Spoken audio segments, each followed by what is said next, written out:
Hey, good morning, everyone. I'm sorry, I know you were waiting for the library announcement. It's not happening, so we'll go ahead and get started with the press conference.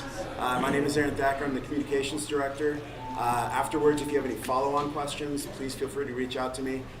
Today, we're going to have the secretary speak to you, and we'll also have our elections director, Marra, who will be here. So at this moment, I'd like to bring up Secretary Adrian Fontes.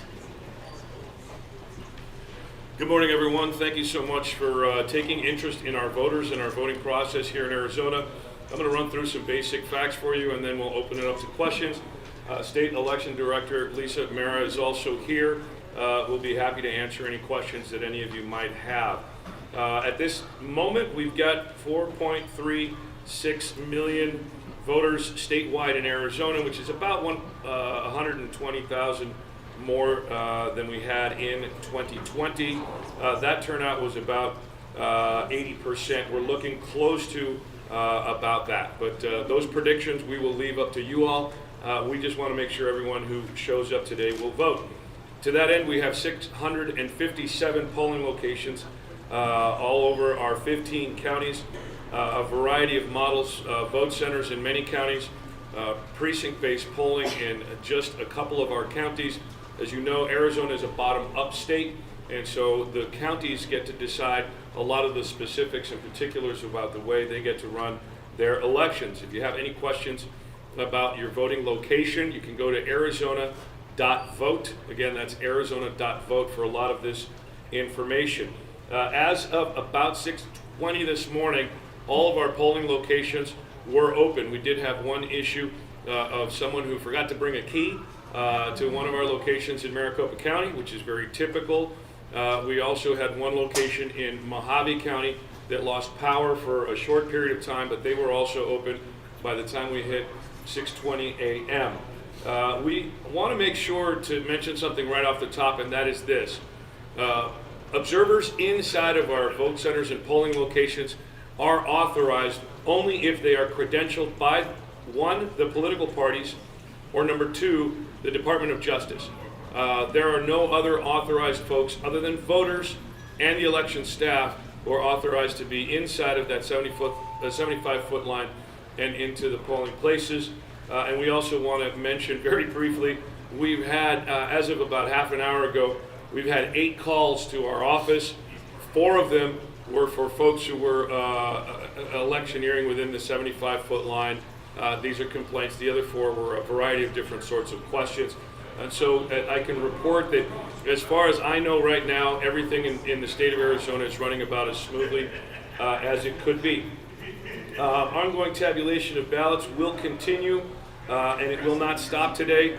As many of you know, Arizona allows, unlike some states, Arizona allows for tabulation well before Election Day. So when you see those 8 p.m. numbers tonight, many of our counties are estimating that we'll be at about 55% of our total. That will not include Election Day voters, and it will not include those voters who turned in their early ballots today or within the last day or so. We want to make sure that folks understand that all of the ballots that have been tabulated go through a pretty rigorous process, and it runs in sort of 2 stages before the ballots even get tabulated. Number 1, they get scanned and received and signature verified. Now, this is a process where those folks doing the signature verification get trained by the same folks who train the FBI. It's a 27-point analysis of every single signature, and there's 3 layers of folks who actually look at each of these signatures. So that takes a while. And then they go to a series of folks in pairs who will take the envelope out of, or take the ballot out of the envelope. This is another process. And now that we have 2 pages worth of ballots here in each of those envelopes in Arizona, in 9 of our counties anyway, it's going to take a little longer for all of that to happen. So please be patient with us. We know folks want results as quickly as possible. And we leave it to the media to make your projections whenever you like. But we will have our numbers, as always, 10 to 13 days after Election Day, because we want to get it right the first time. We're not just making projections. We're actually giving you the official numbers. After the election and after we're moving forward, there will be post-election audits that the counties will run. These hand count audits and or logic and accuracy tests ensure on the backside, as well as so much of what we've done on the front side, that we've got solid integrity in our elections. Now, Arizona did lower the threshold, excuse me, for recounts recently. It was 0.2% would take us to an automatic recount. In recent years, and again, I'll reiterate, without any statistical reasoning whatsoever, I think it was based on some people's feelings, we lowered that threshold to 0.5%. And what does that mean in a battleground state like Arizona? It's possible we will have to do a recount if some of these races are very close.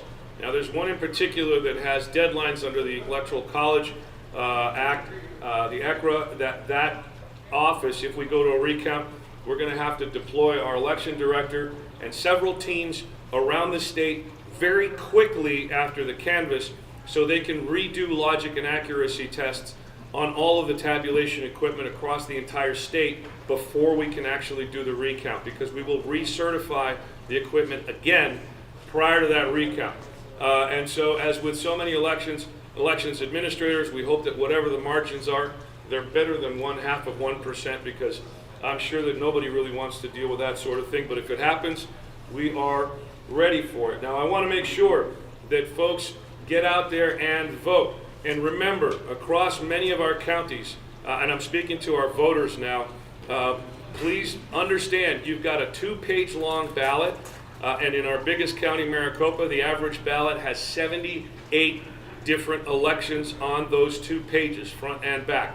Please be prepared, have hopefully made your decisions before you get into that voting booth. You can bring in a piece of paper. Some folks will bring in a voter guide that they've received. You can use that just to transfer onto your actual ballot the choices that you've already studied and made. This will help the process go much more quickly. But for those people who may find themselves in line, the weather's beautiful in Metro Phoenix and I think across the state today. And so get to know your neighbors. Please exercise patience and make sure you get up and moving once you get in there. I think we've covered just about all of the specifics that I wanted to cover. Madam Director, do you have anything particular you want to share before we go to questions? Thank you for being here. Thank you for encouraging people to get out and vote. Do have your patience. Do bring your sample ballot. Do ask as you're standing in line if you need a sample ballot, you need a publicity pamphlet. They have plenty of supplies for you.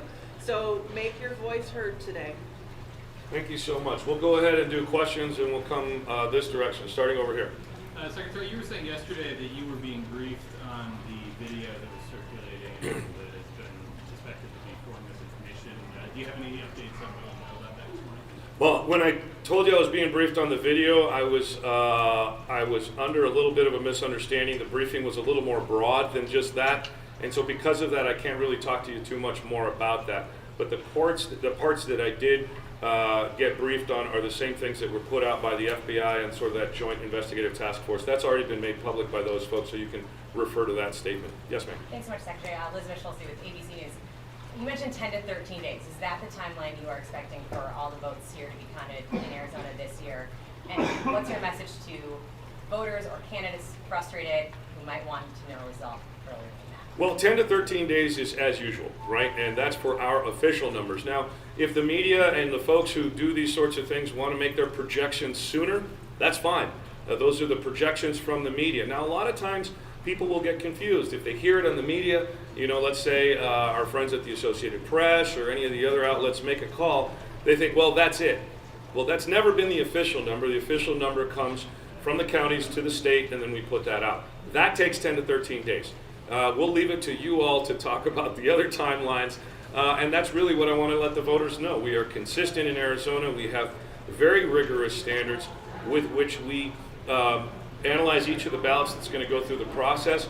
With 2-page long ballots, it could take about the far end of that and maybe a little bit more.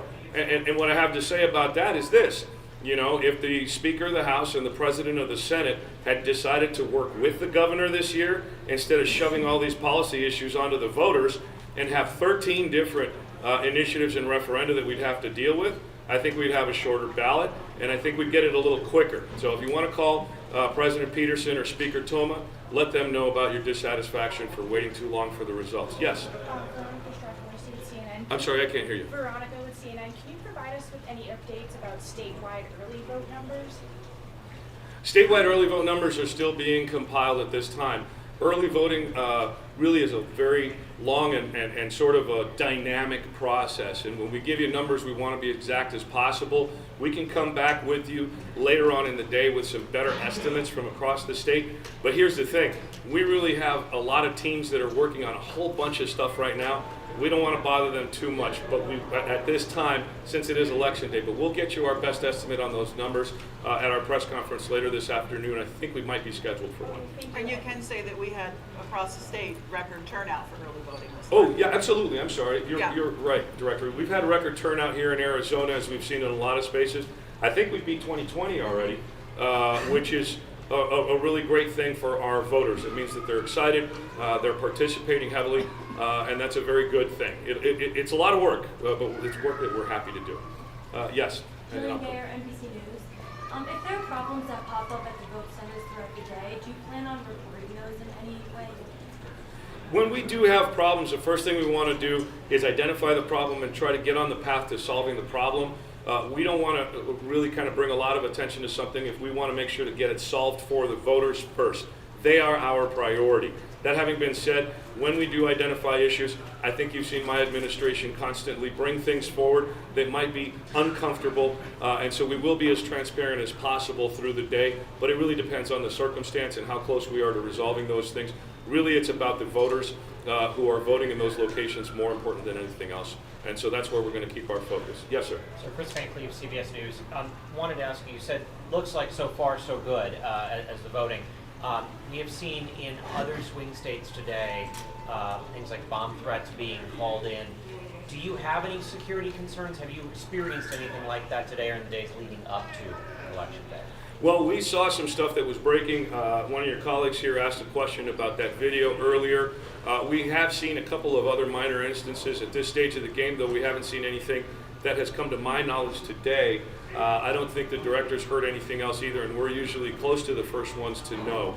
And so I don't have anything like that to report, and that's a really positive thing. Let's find some wood to knock on over here that's the way it stays for the rest of the day, not just for the safety of our voters, but all the folks who are out there working to make this election go well. And I'll go right behind you. There was a question. Colton with the Arizona Stamp League. So about 45 minutes ago, the data nation president said some voting machines were down in Apache County and voters were being turned away. What do voters do in that scenario if that is in fact the case? And how often is your office being updated with problems at these locations? So I can't confirm right now what is being reported apparently out of Apache County, but what I can say is this. If in fact you do have a circumstance as a voter at a polling location in Arizona, don't go away and don't let anybody outside of that space turn you away. And our poll workers should be hoping that folks can either stay there and vote or redirect them to a vote center nearby, which is the best protocol. But folks can always just hang tight for a while. Usually the elections officials can deal with issues pretty quickly. Oftentimes you'll get maybe a printer that has a jam, or they might run out of paper. We've got folks all over the state who are ready to troubleshoot these sorts of things. In fact, that's part of our regular planned protocol. So if we do, we'll definitely check into Apache County and what's going on up there. I don't have any personal knowledge to confirm what you're asking about, but we'll get there. So we can talk about serial planners. Election administrators are serial planners. So they have backup plans to the backup plans. So they have additional paper ballots. They also have accessible voting devices, so people can vote on those if they have a printer jam with a ballot on demand printer. So lots of various options, and every county has different setups. Thank you. Yeah. Adam from ABC 15. Just wondering if you can clarify again, just with Mojave County, we were getting messages from viewers saying it was a computer glitch or something of that nature. You said it was a power outage there, and things are back up and running? Yeah, our understanding was it was a power outage, and they got back up by about 6:20 this morning. I got the text message once it got down the chain to me a little after 6:30 this morning that we were 100% open, and that came from the ACTIC, one of our fusion centers that has all that information. So I think we're in good shape. Yes, ma'am. Hi, I'm Anita Snow from the AP. Could you tell us in what county was the problem with the key forgotten? And also, can you explain what happened with this video, which I don't know about? Yeah, the county that had the key that got forgotten was right here, Maricopa County. They've got several hundred vote centers. In fact, when I was the Maricopa County recorder, we had one, literally the church lady didn't wake up that day and someone had to go knock on her door to get the key. In fact, we had another circumstance where the golf school that we had leased our space from got foreclosed on the night before. The landlord changed the locks and we couldn't get in. So these things happen, right? And it's not unusual. We eventually will make sure that we're taking care of our voters. What was the second part? Video. Oh, the video, yeah. Yesterday, the day before yesterday, a video popped up on the internet, and it was, I think I called it BS to one of the local stations. I won't use the full word here. Purporting to be someone who had worked in my office, claiming all these other kind of instances of like that I was actually doing something nefarious, and the person interviewing this other person was speaking with a very heavy Russian accent. Again, the FBI and their partners in the intelligence area have put out a very clear statement on that that describes it a bit, and so we're going to leave it in their hands at this time, but it's been widely sort of thrown under the bus as a fake on the internet, so it's just another one of those attempts, I think, that we have from foreign actors to try to influence our elections and make people lose faith in the work that we do. Okay, and lastly, could I just ask about the list, the famous list, which the court wanted? The famous list? Yeah. Yeah, we talked about that extensively yesterday. We turned over, according to the court order that I posed, that list of names and personal identifying information of approximately 218,000 voters in Arizona. I did not want to turn that over. I was supported by some folks who are former law enforcement folks who understand the possible risks that releasing those names and that information would foist upon voters. And what we asked voters to do was go to my.arizona.vote to check and see, A, if they were on the list, and number two, we asked anybody who might be on the list to hold off on contacting their county recorders, to wait. We're going to be contacting those voters after this election because the state Supreme Court issued an order that said that these folks were eligible to vote in every election. We're standing under that order still, and I very much hope that the folks to whom we gave these names and this identifying information will hold off on trying to contact or harass any of these voters until well after this election. We're going to get this issue resolved and bring all those folks into compliance with the letter of the law. Yes? Hi, my name is Kenta. I'm with TBS, Japanese media outlet. How do you want the people of Arizona to react when they got to know the results? How do I want them to react? Yeah. Well, you know, winners are going to be happy and the losers can try again better next time. I mean, that's just the way American elections work. I'm hoping that part of that reaction is a deep sense of gratitude for all of the election workers out there. These folks who are, for example, here at Burton Barr Library working very long hours. I mean, our folks just today will probably have arrived somewhere around 5 o'clock in the morning. They're not going to get out of there until maybe 9, 10 o'clock at night. It's a very long day. And many of these folks have been working for a month or more, and this isn't their permanent job. So I hope voters will have a sense of gratitude when they see these results towards the folks who work hard to preserve their constitutional rights. Let's go to the back here. Bloomberg News, are you in communication with any of the counties that have previously been skeptical of the election results, election officials in Cochise County, and what is your message for some of those officials that have previously had issues with canvassing the election? Well, that's really one of the most interesting parts about this work, because we work day in and day out with all of the counties and all of those folks. You know, whether some of these folks feel one way politically and that leads into their job sometimes or not, for the most part, I think across Arizona, pretty much everybody we know in election administration can separate their opinion from their duty. You know, you've got standing before you a bipartisan team. Director Marra is a lifelong Republican. You should see the wonderful decorations in her office celebrating Republican presidencies and so forth. And I am an unabashed Democrat. That's our opinion, right? But together we have a duty to all of Arizona's voters. And this is the way we sort of joyfully and sometimes a little playfully move through this. You know, we can be adults, we can be grown-ups, we can have those political differences and still do the fundamental stuff right for our voters. And I think that Arizona has always stood for that in just about every election space. So do we have differences of opinion? You bet. But our duty is primarily to the voters, and I think most of the time, in fact almost all the time, that duty gets fulfilled well. I saw a hand over here. So there were in your post, you talked about that list release yesterday. Did that cause any I know there was a message on the website. Did that cause any immediate confusion for voters? Did you receive any emails so far having to clarify with people that you are still able to vote? I am not aware of an overwhelming number of people. We've had phone calls, we've had emails. We're directing people to the my.arizona.vote website to check their status. County recorders have that list, but again, we're asking for a little patience today because again, election officials are running today's election, so we'll get that squared away. But I'm not aware of any enormous amount of calls or emails. Yeah. The timing of the order couldn't have been less fortunate for our election administrators. Yes, and then I'll come over here. Justin with 12 News. Back in 2016, there was concern that Russia hacked our voting system. Have you seen any concerns like that this year? And can you talk about the security of our software? So the security of our software is way better than it was in 2016, and we didn't have any real evidence of that happening here in Arizona in 2016. That was a bit of misinformation, disinformation, and back in 2016, boy, those were much more innocent days, if you will.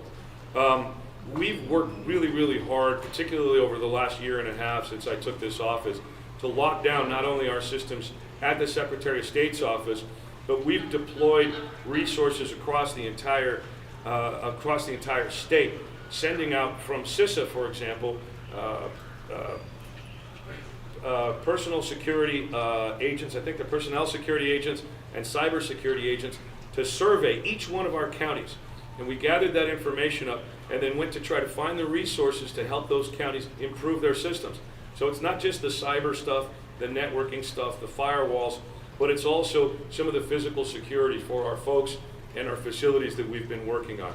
We're in a very, very different place, and I can tell you our elections have never been more secure and never been more accountable. Now, do we get pinged by foreign actors? All the time. All the time. In fact, I've got the National Guard working to monitor our computer systems 24/7, and it was the Secretary of State's office that was first to discover in Arizona the recent, well, it wasn't an attack, that software glitch that happened and hit global networks across with one of the firewall software systems that was out there. So we're very, very vigilant. Some folks say we go a little over the top, but better safe than sorry, says this old Marine. Yes, ma'am. The Economist. Regarding election observers, have you heard anything about people without credentials at polling locations at the tabulation center, or is that something that you're worried about throughout the day? What have you heard? Yeah, why don't you take that one?